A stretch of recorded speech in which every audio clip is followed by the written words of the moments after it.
Hello, welcome to the first week of Library 1115, Introduction to Information Research. I am looking forward to getting to know you this semester, and I am excited to share some tips, tricks, and strategies to help you save time and to be more successful on your next research project. My name is Spencer Jardine, and I am the coordinator of library instruction in the Eli M. Obler Library on the Pocatello campus at Idaho State University. I have attended schools in Idaho, Utah, and Iowa, where my wife's family resides. I grew up in Ammon, Idaho, when it was a much smaller town. I enjoy learning, reading, camping, and exercising. For the last 4 or 5 years, I have participated in the Bengal Triathlon, sponsored by the PE and sports science students in Pocatello. As a librarian, I enjoy conducting research in the areas of information literacy, teaching, and reading. One of my responsibilities is to develop the political science collection in the library. Layla Kuo and Sylvia Ofori are the teaching assistants for this class. However, you may interact more with Layla as she will be helping with this web course. Please contact them if you need assistance or clarification with assignments. They can help you. This is Layla's second semester working with me as a teaching assistant, and she knows what she is doing.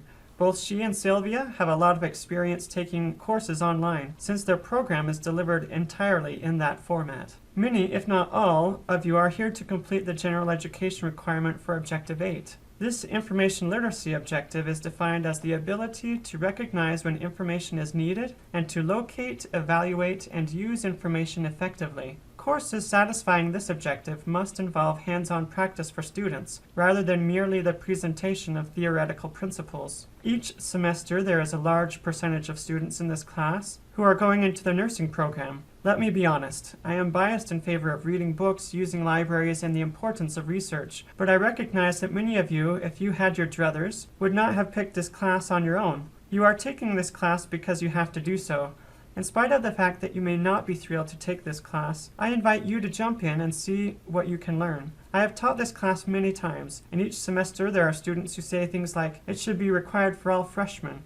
I wish I had taken it as a freshman." In the end, I do hope that you can gain knowledge and skills that will serve you in the future. Last semester, one student volunteered the following quote, wherein she expressed her gratitude that she had learned strategies that will help her in the future. Let's think about the reasons why the School of Nursing requires a class on finding information. Why would they do that?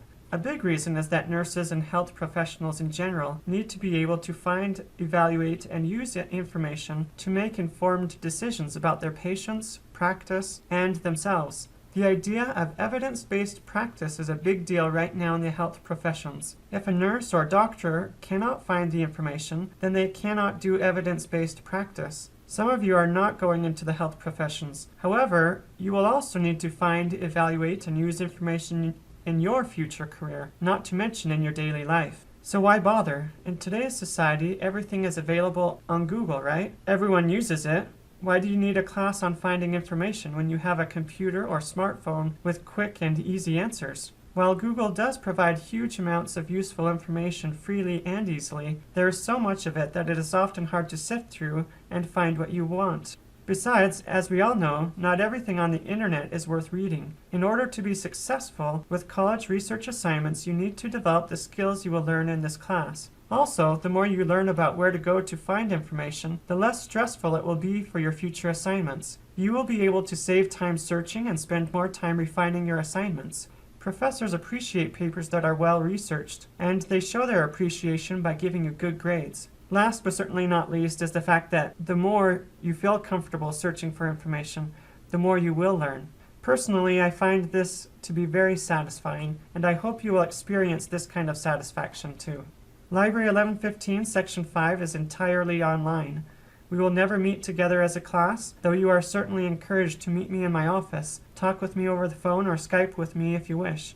All the lectures will be recorded. Discussions will take place in the Moodle forums. Quizzes and exams will be completed in the Moodle course. Remember that these assessments are open book, but they are not open classmate. Do not work together on quizzes and exams. Some assignments may allow you to work with classmates, but most of them you will be responsible for completing on your own. Read the syllabus for more details about the policies, the weekly schedule, and participation guidelines for the class. This week we want to get to know you. Please tell us a little bit about yourself in the Moodle discussion forum, such as your name, major, place of origin, etc. If you feel inclined, share with us something you enjoyed doing over the break and why you enrolled in this class. Also, after you have looked in the information literacy document and begun reading Chapter 1, briefly explain or define information literacy and/or the history of information. Submit your initial post before Wednesday at 11:55 p.m. Mountain Time. Remember to reply to 2 of your classmates' posts before 11:55 p.m. Mountain Time on Saturday. Again, as a review, this class is designed to help you become more familiar with the library resources that will help you be more successful in finding quality information for your college research projects and future careers.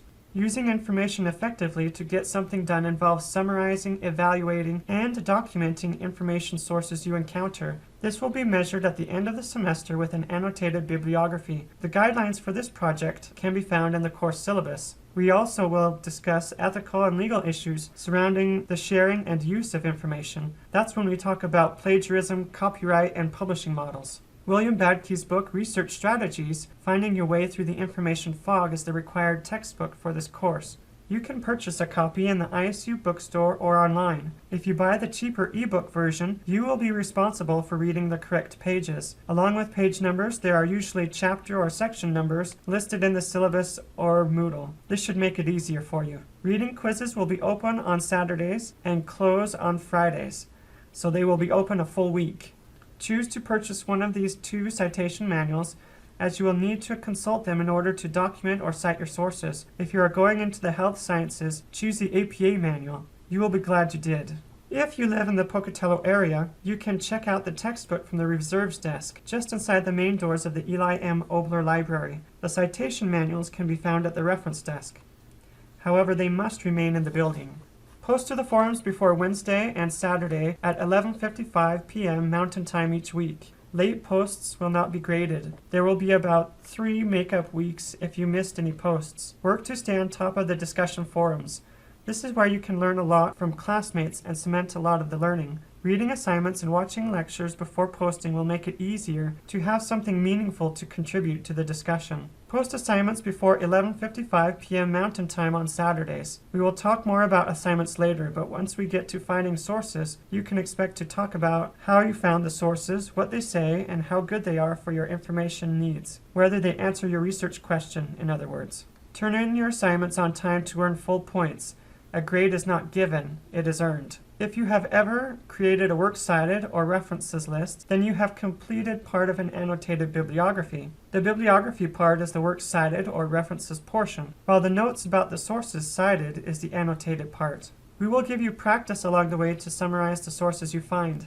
No, I am not expecting you to read entire books on your topic. We will discuss strategies for finding the information you need quickly without taking that information out of context. You can do this, and you can even enjoy learning more about a meaningful and relevant topic of your own choosing. Look at the examples shared in our Moodle course if you want to see annotated bibliographies other students have done in this class. Introduction to Information Research is a 3-credit class. Set aside 2 to 3 hours a week to watch videos and participate in the discussion forums. This is the in-class part of the 3 credits. Plan on 4 to 6 hours for reading the textbook, taking quizzes, and completing assignments. This is the out-of-class homework of a 3-credit class. Students who have taken this class say that it is not hard, but it takes time. Keep up each week and move forward. You can do this. So, how do you eat an elephant? 1 bite at a time. Take a deep breath if you need to and go to work. You can do this. I'm here to help, so please email, call, or Skype me. My teaching assistants can also work with you, so keep them in mind. Thank you for your time and attention to this video. Have a good day, and we will see you in the forums.